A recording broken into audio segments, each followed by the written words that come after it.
우리는 지난 시간까지 이 사도행전을 통하여서 이 사도 바울의 1차, 2차, 3차 전도 여행을 좀 함께 살펴보았습니다. 원래 잔인한 박해자였던 그가 이 다메섹에서 예수 그리스도를 만난 이후에 온 세상을 흔드는 선교사가 되어서 생명을 바쳐서 복음을 전하는 그 현장을 좀 살펴보았죠. 아시다시피 그 여정은 정말 쉽지 않았습니다. 수많은 고난과 역경과 죽음의 위험 속에서도 그러나 그는 오직 복음과 또 영혼 구원을 위해 정말 한결같이 하나님 앞에 헌신했던 모습을 보았습니다. 그리고 제가 마지막에 이 설교를 마무리하면서 이렇게 외쳤었죠. 이제는 우리 차례다. 바울의 이 바통을 이어받아서 우리 각자의 나의 사도행전을 쓰면서 살아가야 한다라고 말씀을 드렸습니다. 그런데 여러분, 이 바울의 삶은 우리에게 참 깊은 영감을 주기는 하지만 동시에 또 이런 질문을 하게 되는 것 같아요. 어떻게 해야 나도 이 사도 바울처럼 내 삶을 통해 하나님께 영광을 올려드릴 수 있는가? 사실은 좀 부담스럽기도 하잖아요. 이거를 내가 어떻게 할 수 있을까? 거창한 선교 여행을 떠나야지만 내가 이 바울의 길을 걸어갈 수 있는 것일까? 그런데 아닙니다. 이 나의 사도행전이라는 것은 우리의 일상, 바로 지금 우리가 서 있는 이 자리에서 시작되는 가장 위대한 영적인 여정이라는 것입니다.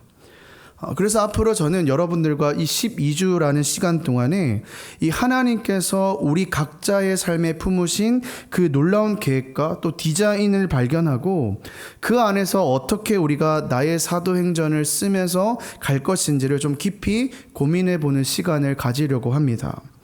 그리고 저는 이 여정을 조금 고리타분한 말일 수도 있지만 하나님의 구원 경영이라는 표현을 좀 쓰고 싶어요.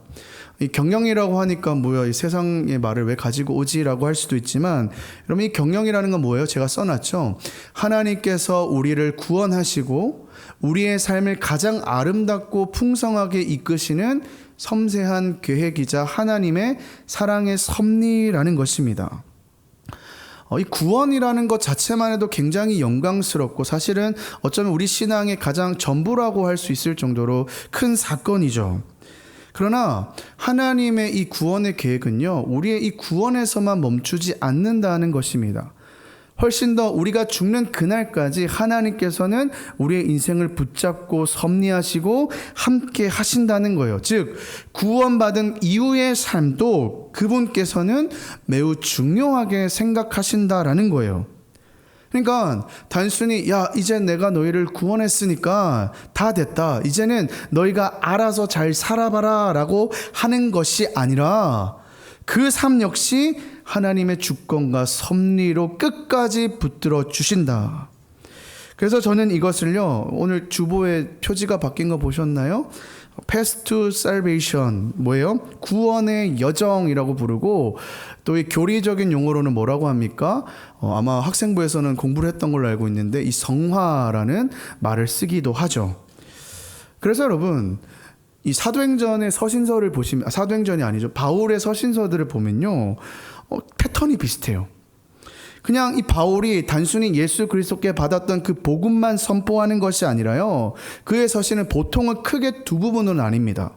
전반부에는 뭘 나누냐면 예수 그리스도의 그 복음을 선포하는 것이 전반부를 이룬다면은 후반부에서는 어떤 내용을 다루냐면 이 복음을 믿는 우리는 이 복음을 가지고 어떻게 살아가야 하는가에 대한 매우 구체적이고 실제적인 삶의 윤리들을 다룬다라는 거예요. 그러니까 이 바울의 서신은요, 이 복음이라는 것과 이 삶의 윤리가 아주 균형감 있게 제시되고 있다라는 거. 그럼 이 균형감이요, 굉장히 중요합니다. 한번 생각해 보십시오. 만약에 구원만을 강조한다고 생각해 보십시오.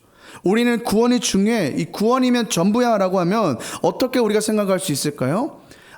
나는 이미 구원받은 존재지, 나는 이제 예수 그리스도를 믿기 때문에 천국에 갈 수 있어, 그러니 죽는 그날까지 그냥 뭐 대충 살다가 그렇게 가면 될 거야 라는 어쩌면 위험한 태도를 가질 수 있다라는 거. 사실 이게 이렇게 말해서 그렇지 한국 교회가 옛날부터 너무 구원을 강조하다 보니까 사실 지금 일어나는 이런 일련의 사건들이 좀 어려운 점들이 여기서 많이 발생하는 것을 보게 됩니다.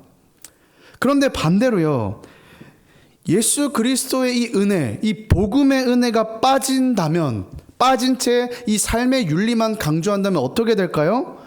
우리가 사도행전을 통해서 많이 봤잖아요. 유대인들처럼 아주 위선적이고 형식적인 껍데기만 그리스도인으로 살아갈 수도 있다라는 것이죠. 여러분 어떻습니까?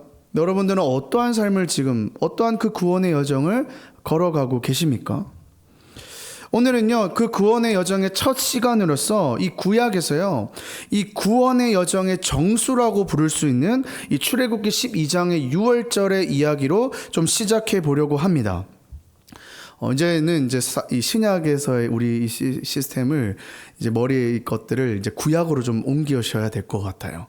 이제 구약의 출애굽 당시에 좀 생각들을 좀 하시면서 이 본문을 좀 따라오시면 좋을 것 같아요. 이 출애굽기 12장은요, 인류 역사상 가장 드라마틱한 탈출 사건의 시작을 알리는 말씀입니다. 여러분, 만약에 이 고향이 아닌 낯선 타국에서 노예로 살아간다면 어떤 심정일까요? 그것도 며칠이 아니고요, 몇 달도 아니고요, 무려 400년 동안 대대로 노예 신분을 벗어나지 못하고 끊임없이 강제 노역과 압제 속에 살아간다면 어떤 마음일까요? 매일 해가 떠도 희망이 없고요, 지는 해를 보면서 그래 오늘 하루도 버텼다는 그 안도감을 느끼는 삶, 우리의 인생도 좀 그런 것 같기도 하고요. 네. 이것이 바로 애굽, 지금 우리말로 말하면 이집트죠. 이집트 땅의 이스라엘 백성들의 비참한 현실이었어요. 그들의 삶에는요, 희망도 미래도 자신들의 이야기도 없었습니다. 그런데 아시다시피 하나님께서 그 백성을 가만히 두셨나요? 그들을 기억하셨고 그들을 잊지 않으셨습니다. 창세기에 아브라함에게 했던 그 언약을 기억하시고 이 모세라는 지도자를 통해서 그들을 구원하시기로 작정하셨죠. 그래서 모세를 불러서 소명을 주시고 모세를 바로 앞으로 가게 하십니다. 모세가 뭐라고 합니까? 하나님의 명령에 따라 이제는 이스라엘 백성들을 놓아 주십시오, 이렇게 간청했죠. 근데 어떤 결과가 일어났습니까? 절대 권력을 휘두르고 있었던 바로는요, 무려 9번이나 하나님을 거절하면서 자신의 힘을 과시합니다. 왜요? 바울은 자신이 신이라고 생각했거든요.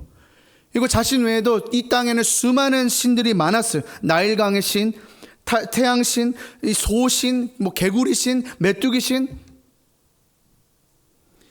하나님께서는 그 바로의 완고함과 이집트의 거짓 신들을 무너뜨리기 위해 무려 9가지의 재앙을 애굽에 내리셨습니다. 사진 한번 보여주실까요?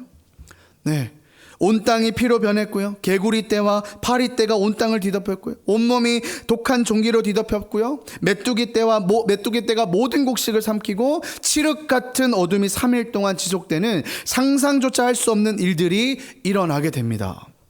그러나 어땠습니까? 바로는 거절을 하게 되죠. 그리고 이제 하나님의 마지막 가장 강력한 10번째 재앙이 선포되는 것이죠. 여러분, 어떤 재앙이었나요? 그렇죠. 애굽 땅에 있던 모든 처음 난 것, 곧 장자가 죽임을 당하는 무서운 재앙이었다는 거예요. 당시 이 근동사회에서는요, 장자는요 가문의 계승자였고 가장 귀한 존재였죠. 특별히 이 바로의 첫째 아들은 어떤 사람이었을까?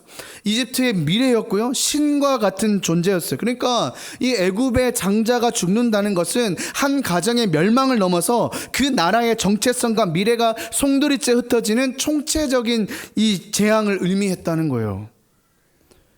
여러분, 이 마지막 재앙을 하나님께서 왜 주셨을까요? 똑같아요. 오직 여호와 하나님만이 참신이며 생명의 주인이심을 만방하게 드러내는 사건이었다는 거죠. 아니, 그럼 목사님, 그때 당시에 이 이집트 땅에 예루살렘 이스라엘 사람들이 굉장히 많이 살고 있었는데 이 사람들도 재앙을 피할 수 없었습니까? 물론 있었죠. 이 무시무시한 재앙 앞에서 하나님께서는 이스라엘 백성들에게 특별한 생명의 길을 제시하면서 하나의 예식을 명령하셨죠. 그것이 여러분 무엇입니까? 바로 오늘 제목이죠. 뭐예요? 유월절이라는 거예요. 이 유월절이요, 영어로 제가 적어놨는데 패스오버입니다. 영어로 해석하면 굉장히 쉽죠. 넘어가다는 거잖아요. 위로 넘어가다는 뜻 아닙니까? 그러니까 뭐예요? 이 재앙을 피할 수 있는, 넘어갈 수 있는 게 바로 이 유월절이라는 것이었어요. 오늘 본문을 보면서 좀 자세하게 좀 살펴봅시다. 출애굽기 12장 2절을 좀 보실까요?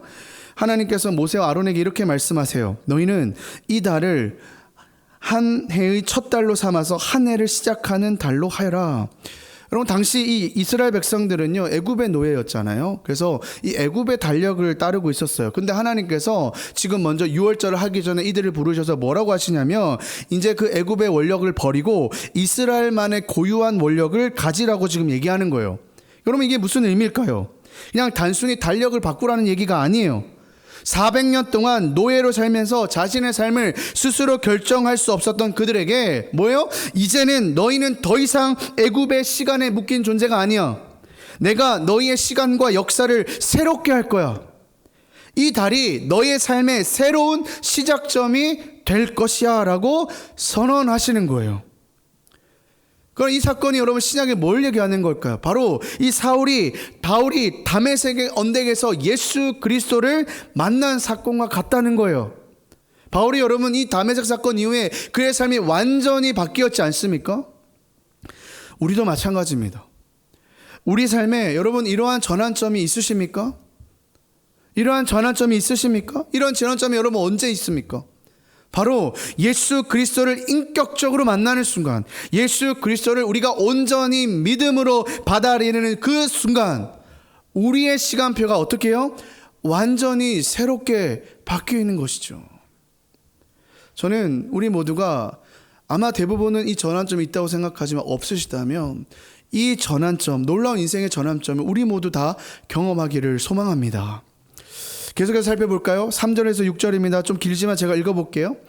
너희는 이스라엘 온 회중에게 말하 이르라. 이달 열흘에 너희 각자가 어린 양을 취할지니 각 가족대로 그 식구를 위하여 어린 양을 취하되 그 어린 양에 대하여 식구가 너무 적으면 그 집의 이웃과 함께 사람 수를 따라서 하나를 취하며 각 사람이 먹을 수 있는 분량에 따라서 너희 어린 양을 계산할 것이며 너희 어린 양은 흠없고 1년 된 수컷으로 하되 양이나 염소 중에 취하고 이달 열 나흘까지 간직하였다가 해질 때에 이스라엘 회중이 그 양을 잡고.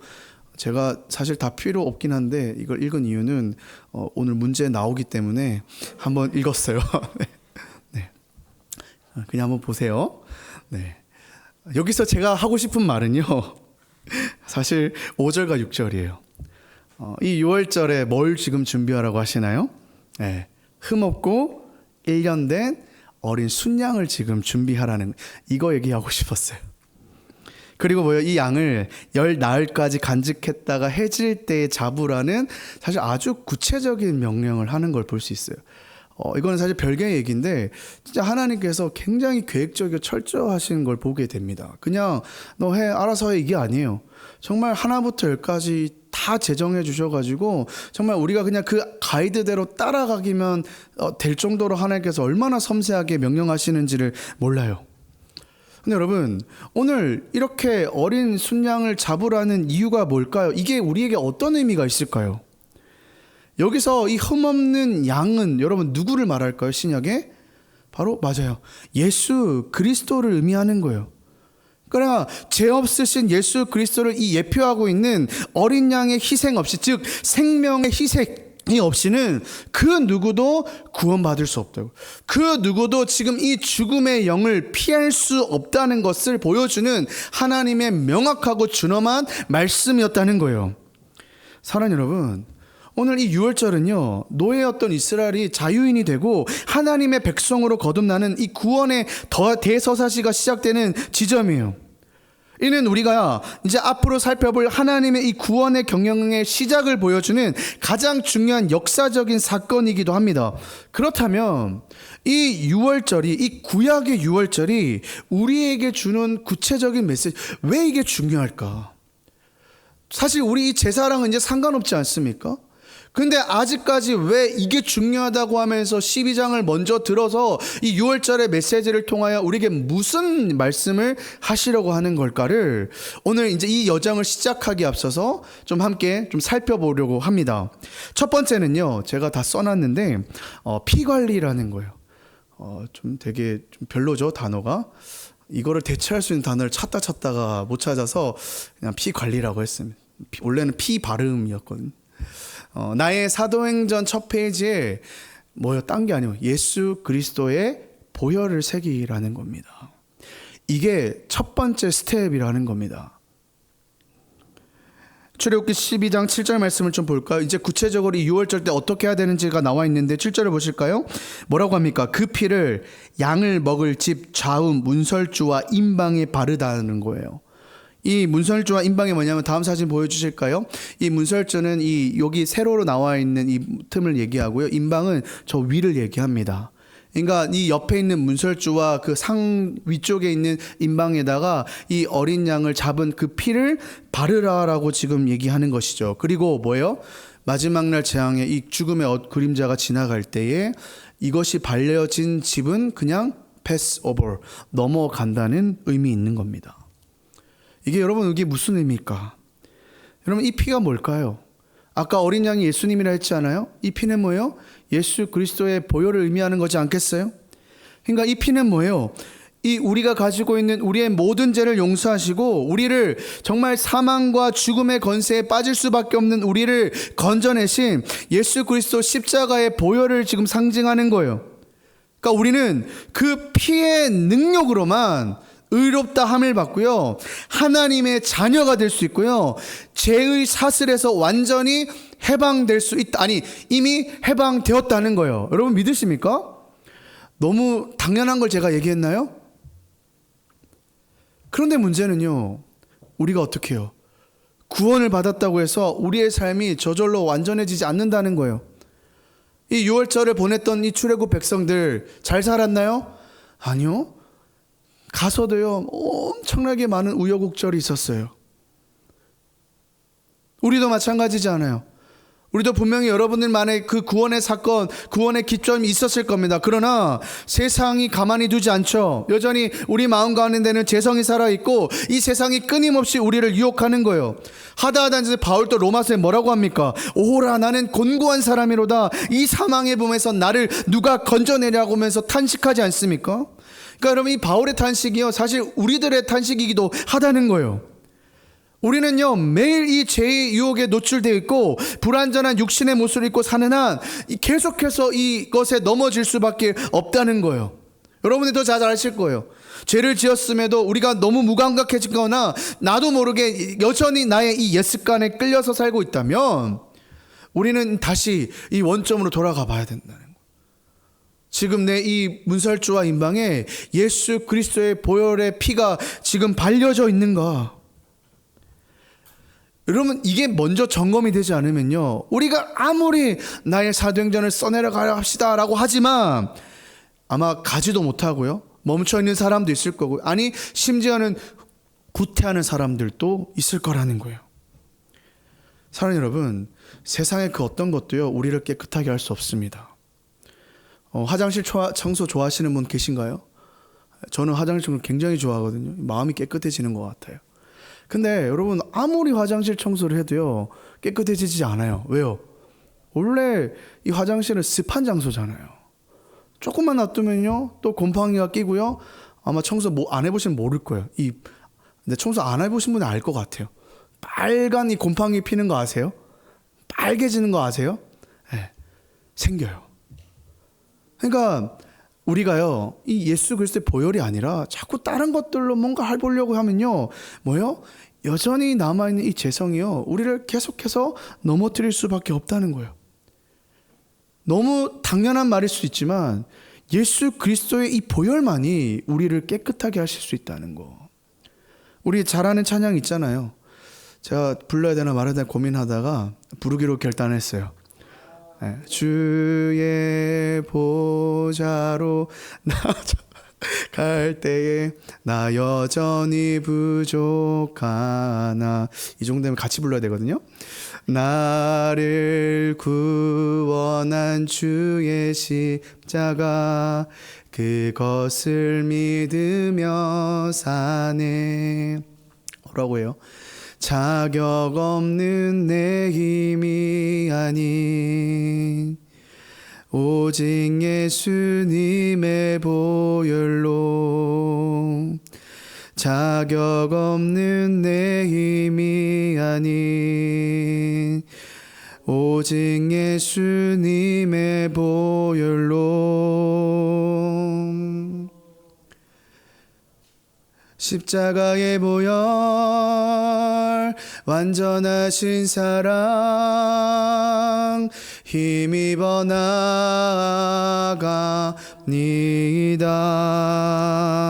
십자가의 보혈 완전하신 사랑 힘입어 예배합니다. 여러분, 이 고백이 여러분들의 고백이 되셨으면 좋겠어요. 보혈이에요. 예수 그리스도의 보혈 외에는 우리를 깨끗하게 할 수도 없고요, 우리를 살아나게 할 수 있는 힘도 없습니다. 우리는 늘 있잖아요, 십자가 앞에 먼저 서셔야 됩니다. 늘 십자가 앞에서 예수 그리스도의 그 보혈을 간구하면서 우리의 그 죄됨을 주님 앞에 내려놓는 겁니다.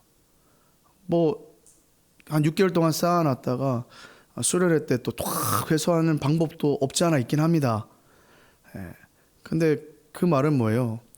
회개도 회개지만 내가 이 6개월 동안의 삶을 하나님과 관계없는 삶을 살겠다고 얘기하는 거 아닙니까? 매일매일 여러분 십자가 그 보혈 앞에 쓰셔야 됩니다. 그 보혈 앞에서 하나님이 나의 죄됨을 깨닫고 주님 앞에 나의 죄됨을 내려놓고, 주님 저를 깨끗하게 하옵소서. 내가 정말 주님 앞에 나가기 원합니다. 사랑하는 여러분, 제가 우리를 넘어뜨리려고 할 때 우리는 어떻게 해요? 이 예수 그리스도의 피를 의지하면서 당당하게 나가십시오. 그러면 똑같아요. 오늘 이 발린 그 문을 그냥 넘어갔던 것처럼 우리의 인생을 넘어가게 될 겁니다. 무섭잖아요. 괜히 건드렸다가 더 잡아먹힐 수도 있잖아요. 늘 보혈 앞에 서는 우리의 그 삶을 통해서 우리의 영혼의 때를 벗겨내고 또 우리의 영적인 면역력을 강화할 때 하나님께서는 우리 삶에 펼쳐주실 이 나의 사도행전의 첫 페이지를 깨끗하게 기록하며 나아갈 수 있게 될 겁니다. 두 번째는요, 양고기를 먹어야 된다는 거예요. 아까 양이 뭐였어요? 예수 그리스도를 먹어야 된다는 거예요. 조금 더 우리말로 표현해 볼까요? 바로 예수 그리스도를 나타내는 말씀과 또 성령으로 나의 힘을, 사도행전을 쓸 수 있는 힘을 얻으라는 거예요. 8절을 보시겠습니다. 8절에요, 이렇게 나와 있어요. 그 밤에 그 고기를 불에 구워 무교온과 쓴나물과 아울러 뭐라고요? 먹되. 아까 피를 발랐던 이 백성들은 이제 뭐예요? 그 집안에서 양의 고기를 먹어야 하는 거예요. 말씀드렸지만 이거는 단순한 한 끼가 아니라 자신들을 구원할 이 어린 양을 온전히 자신의 몸과 영혼 속에 받아들이는 상징적인 행위였어요. 그래서 이 사건을 놓고 예수님께서 뭐라고 하신 줄 아십니까? 요한복음 보실까요? 6장 50절에 이렇게 기록합니다. 예수께서 이르시되 내가 진실로 진실로 너희에게 이르노니 인자의 살을 먹지 아니하고 인자의 피를 마시지 아니하면 너희 속에 뭐가 없다고요? 생명이 없다고요. 그러니까 이 양고기를 먹는다는 것은 예수 그리스도를 인격적으로 만나서 그분의 말씀을 영적으로 섭취하고 성령으로 충만해지는 것을 의미하는 거예요. 여러분들은 오늘날 무엇으로 여러분들의 영혼을 채우고 있습니까? 스마트폰으로 채우고 있습니까? SNS에 일시적인 즐거움을 채우고 있습니까? 인기 많은 드라마나 게임이나 연예인들을 쫓아다니고 계십니까? 또는 친구들과의 수다를 하면서 여러분 영적인 그 갈증을 해소하고 있습니까? 물론 그걸로 또 해소가 될 겁니다. 그리고 교제와 또 휴식의 시간도 물론 필요하죠. 그러나 이런 것들만으로는 우리의 영혼을 채울 수 없다는 거예요. 우리의 영혼의 갈증을 해소할 수 없다는 겁니다. 그리고 우리의 이 영혼의 근육들이요 점차 빠지게 될 거예요. 사도 바울 보십시오. 얼마나 어려운 과정을 겪었습니까? 그러나 그 어려운 순간에서도 이 사도 바울이 놓지 않았던 것이 무엇입니까? 하나님을 향한 기도, 말씀. 매일매일의 하나님을 향한 말씀과 경건의 시간이 있었다는 거예요. 그래서 그가 이렇게 고백하죠. 유명한 말씀입니다. 갈라디아 20절에 이렇게 되죠. 내가 그리스도와 함께 십자가에 못 박혔나니 그런적 이제는 뭐요? 내가 사는 게 아니라 오직 내 안에 그리스도가 사시는 것이라고요. 내가 아니라. 바울은요 이 원리를 너무너무 잘 알고 있었던 거. 바울이 스스로 그것을 개척해 나간 것이 아니라 바울을 붙잡고 있는 그 말씀과 성령의 능력으로 말미암아 이 위대한 업적, 위대한 일을 이룰 수 있었다라는 거예요. 그 너무나도 잘 아는 사건이 있잖아요. 바울이 아시아를 전도하려고 했는데 성령이 뭐라고 합니까? 거긴 아니다. 거긴 네가 가야 될 곳이 아니다. 제가 지난주에 얘기했었나요? 저는 여러분들의 인생 가운데서도 이런 은혜의 역사들이 일어났으면 좋겠어요. 그냥 가만히 있는다고요. 하나님이 야 이렇게 가야 돼 저렇게 이게 아니잖아요. 여러분들의 그 삶 속에서 하나님을 향한 묵상의 시간과 기도의 시간과 말씀의 시간을 통하여서 여러분이 성경이 참 재밌는 것은요. 읽는 사람마다 들려주시는 메시지가요. 너무너무 달라요. 오늘 나에게 어떤 말씀을 주실까? 그 말씀을 붙잡고 나아가는 겁니다. 또 기도하는 과정 중에 하나님께서 네가 오늘 그렇게 살기를 원한다. 얼마나 행복한 삶입니까? 인생의 내비게이션이 사실 여기 있음에도 불구하고 우리는 자꾸 이거를 맨 뒤로 놔두고 자꾸 나만의 이 내비게이션을 찾아 떠나가고 있다는 거예요. 여러분, 우리가 우리의 육신을 채우려고 얼마나 많은 노력들을 합니까? 에피타이저를 먹어야 되죠. 또 1차 먹어야 되고 1차가 끝나면 2차도 먹어야 되고 2차가 끝나면 3차도 먹어야 되고 또 끝나고 나면 어떻게 해요? 이제 또 디저트도 먹어야 되잖아요. 저는 우리의 영혼이 그런 갈증을 좀 느꼈으면 좋겠어요. 말씀을 한 30분 읽으려고 계획을 했는데 이게 막 너무 뜨거워지는 거야. 더 읽어야 될 거야. 한 30분 읽었어. 그랬더니 기도의 마음을 주시네. 기도하는 거예요. 기도했더니 중간 찬양하고 싶은데 막 찬양하는 거예요. 너무 행복하지 않을까요?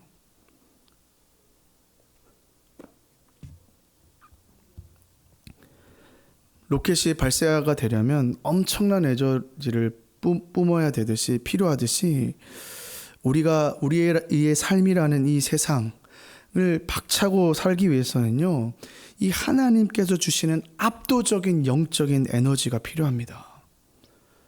저는 이 말씀을 통해서 사실 뻔한 얘기를 좀 하는 거잖아요. 근데 다시 한번 오늘 이 말씀 앞에 결단하셨으면 좋겠어요. 이제부터 시작하시면 되는 거예요.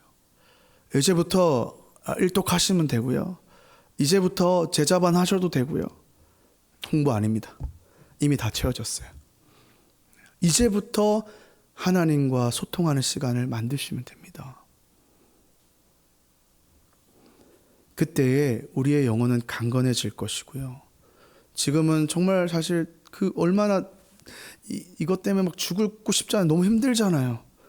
어렵잖아요. 이런 일들이 정말 아무렇지도 않는 단단한 영혼의 소유자가 되실 겁니다. 그리고 마지막으로는요. 뭐냐면 무교본과 쓴 나무를 섭취 먹으라는 겁니다. 거룩한 자기 경영으로 나의 사도행전의 지경을 넓혀라. 아까 8절 말씀 또 이렇게 기록되어 있죠. 그 밤에 그 고기를 불에 구워 무교병과 쓴 나물과 아울러 먹으라는 거예요. 이 6월절 식탁에는요, 이 누룩이 없는 떡인 무교병을 먹으라고 했어요. 여러분, 누룩이 뭐예요? 이 빵을 부풀게 하는 이스트를 얘기하는 거잖아요. 성경에서 이 누룩이라는 것은 죄와 교만을 상징합니다. 그래서 이 무교병은요, 뭐예요? 이 죄와 교만을 제거한 거룩하고 정결한 삶을 의미해요. 그리고 이제 쓴 나무는 뭐냐면 애굽에서 이 노예 생활의 고통과 또 유월절 밤의 급박함을 상기하면서 이 주님의 인도하심을 겸손하게 따르며 이 순종과 태도의 인내를 상징합니다. 그러니까 이게 뭘 얘기하냐면 구원받았던 우리가, 예수 그리스도의 피를 발았던 우리가 이 세상에서 어떻게 나의 사도행전의 지경을 높여가야 될지를 보여주는 거룩한 자기 경영의 원칙이라는 거예요. 그러니까 조금 더 쉽게 얘기하면요, 여러분, 우리가 예수 그리스도를 만나는 순간 우리는 새로운 피조물이 되었잖아요. 그러면 어때요? 우리가 지금 이제껏 가지고 있었던 나의 옛 습관들을 어떻게 해야 돼요? 계속 가지고 가야 될까요? 과감하게 버리라는 거예요. 우리가 특별 새벽기도 때 우리 소명장을 살펴보았잖아요. 하나님께서 아브라함에게도 뭐라고 하십니까? 그 우상의 땅 갈대아 우르를 떠나라고 하셨잖아요. 이스라엘 백성들도 뒤에 성경을 보시면요, 이스라엘 백성들을 계속 힘들게 했던, 올무같이도 했던 애굽의 문화를, 가나안의 문화를 떠나라고 하셨습니다. 그냥 이거는 단순히 어떤 물리적인 장소를 떠나는 것이 아니라 죄된 옛 가치관과 문화와 습관들을 완전히 정리하라는 강력한 명령이에요. 저절로 하라는 게 아니라 네가 새 사람이 되었으니 여전히 너를 올무같이 붙잡고 있는 것들을 너가 뭐예요? 가감하게 떨쳐버리라는 거예요. 가감하게 끊어버리라는 거예요. 아마 여러분들도 각자가 가지고 있는 것들이 있을 겁니다. 제가 말하는 거는 오래 하시면 안 돼요. 세상에 전부 다 우상이라는 얘기가 아니에요. 여러분들이 그것 때문에 하나님과의 관계를 가로막고 있거나 그것 때문에 나의 인생이 정상적인 인생을 살지 못하는 거, 그런 것들을 얘기하는 거예요. 계속해서 우리가 그것을 끊어내지 못하고 그거와 함께 살아간다면요, 우리는 점점점 어떻게 해요? 내가 그것을 밀어내는 것이 아니라 그것이 우리의 삶을 밀어낼 것입니다. 계속해서 오염될 겁니다. 그래서 주님께서 뭐라고 합니까? 과감하게 끊어버리라고요. 무교병을 먹으라고요. 쓴 나무를 먹으라고요. 사도 바울도요, 이 사도 바울도 어땠어요? 끊어낼 게 굉장히 많았던 사람입니다. 혈통도 좋았잖아요. 학벌도 좋았잖아요. 명예도 있었어요. 또 로마 시민권이라는 것도 가지고 있었어요. 근데 사도 바울이 어떻게 했어요? 모든 것을 다 끊어버렸어요. 그리고 이렇게 고백하잖아요. 빌립보 3장 7절 8절 보실까요? 그러나 무엇이든지 내게 유익하던 것을 내가 그리스도를 위하여 다 해로 여길 뿐더러 또한 모든 것을 해로 여김은 내 주 그리스도 예수를 아는 지식이 가장 고상하기 때문이라. 내가 그를 위하여 모든 것을 잃어버리고 배설물로 여김은 그리스도를 얻고. 뭐라고요? 배설물과 같다고요. 하나님을 아는 지식이 가장 고상하기 때문에. 여러분, 이것이 바로 거룩한 우리의 삶의 능력이자 바로 하나님 이 사도행전을 써내려가는 중요한 원칙입니다. 우리의 인생도요, 무교병과 이 쓴 나물처럼 거룩하게 구별된 삶을 살면서 주님을 위한 고난을 기꺼이 감당하는 인내가 동반될 때에 더욱 풍성한 나의 사도행전으로 채워나가게 될 것입니다. 여러분, 우리의 이 미래는요, 우리의 태도와 선택에 달려 있습니다. 한때 사회를 충격적으로 몰아넣었던 이 살인마였던 유영철, 여러분 아십니까? 들어보신 적 있을 겁니다. 그의 휴대폰의 뒷자리가 뭔지 아십니까? 1818이었대요. 제가 아주 곱게 지금 얘기했거든요. 1818이 뭐예요? 욕이잖아요. 그의 인생을 그렇게 표현한 거예요. 그 숫자를 자신의 비참한 운명과 연결시켜 나는 욕된 인생이다. 그러고 어떻게 됐습니까? 평생 욕된 인생으로 살았잖아요. 근데 반대로요, 이 세계 최고봉의 에베레스트를 정복하러 다녔던 그 사람들의 뒷자리가 보통 뭔지 아십니까?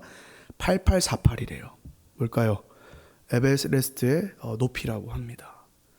그럼 그 왜 8848을 했을까요? 내가 그곳을 꼭 정복하겠다. 내가 그곳을 가기 위해서 열심히 노력하고 인내하면서 고통을 감내하면서 그 자리까지 가겠다라는 거죠. 사는 여러분, 우리는 무엇을 믿고 무엇을 비전 삼아서 여러분들의 삶을 경영해 나가실 겁니까? 어찌 보면 경영이 맞는 말인 것 같아요. 우리의 자아가 아니라 정말 그리스도가 주인 되는 삶을 선택할 때에 사실 어쩌면 이 나의 사도행전은요, 너무너무 쉽게 쓰여질 수 있을 것 같아요. 근데 이 것들이 안 되니까요, 계속 거기서 걸려 넘어지는 거죠. 여러분 삶 한번 돌아보십시오. 내 인생에 예수 그리스도의 보혈의 은혜가 계속 흐르고 있는지, 과감히 나를 올가매고 있던 것들을 끊어버리며 살아가고 있는지. 말씀을 맺겠습니다. 사랑 여러분, 하나님께서는요 400년간 노예로 고통받았던 이스라엘을 하나님의 군대라고 칭하시면서 이 애굽을 건져내셨어요. 출애굽기 12장 51절에 이렇게 돼요. 바로 그날에 여호와께서 이스라엘 자손을 그 무리대로 애굽 땅에서 인도하여 내셨더라. 그들은 처음에는요 두려움에 떨었던 노예였어요. 이게 나가도 되는 건가? 우리는 이 400년 동안 노예로 산 것밖에 없는데, 무기도 없고 아무것도 없는데 어떻게 나가서 뭘 해야 되지? 근데 하나님께서 아까 뭐라고요? 이 오합지졸과 같은 인생을 하나님의 군대라고 했다고요. 그리고 이 6월절을 지나면서 이들을 정말 하나님의 군대처럼 만들어 가시는 것을 보게 됩니다. 용맹한 군대로 변화가 되어 갑니다. 물론 그 안에 수많은 갈등과 어려움들도 분명히 있었습니다. 이제 우리가 그걸 나중에 이제 살펴보게 될 건데요. 저는 우리도 마찬가지라고 생각합니다. 내가 봤을 때는 아무것도 아니죠. 내가 뭘 할 수 있겠어. 그냥 있는 거 가지고 그냥 대충 살다가 가면 되지. 아니요. 우리는 그리스도를 만나는 그 순간 새로운 피조물이 되었다고요. 고린도서 5장 17절 보십시오. 그런즉 누구든지 그리스도 안에 있으면 새로운 피조물이라. 이전 것은 지나갔으니 보라 새 것이 되었도다. 믿으십니까? 이 세 가지를 꼭 붙잡으셨으면 좋겠어요. 오늘 세이모임 할 때요, 다시 한번 결단하셨으면 좋겠어요. 매일매일 똑같이 결단하셔도 됩니다. 오늘 이 출애굽기 여정을 시작하면서 여러분들의 인생도 다시 새롭게 출발하는 시간이 되었으면 좋겠어요. 우리의 인생은요, 그냥 영약한 병아리처럼 가두어둘 존재가 아닙니다. 우리는요, 하나님께서 뭐라고 했는 줄 아세요? 독수리다. 우리 이사야서 40장 31절 말씀 우리 마지막으로 다 같이 한번 읽어볼까요? 시작. 오직 여호와를 앙망하는 자는 새 힘을 얻으리니 독수리가 날개치며 올라감 같을 것이요 다른 박질하여도 곤비하지 아니하겠고 걸어가도 피곤하지 아니하리로다. 여러분, 독수리는요 병아리와 같은 삶을 살지 않습니다. 독수리입니까? 병아리입니까? 하나님과 함께 독수리처럼 거친 바람 속에서도 그 바람에 웅비하면서 살아가는 저와 여러분 되었으면 좋겠습니다.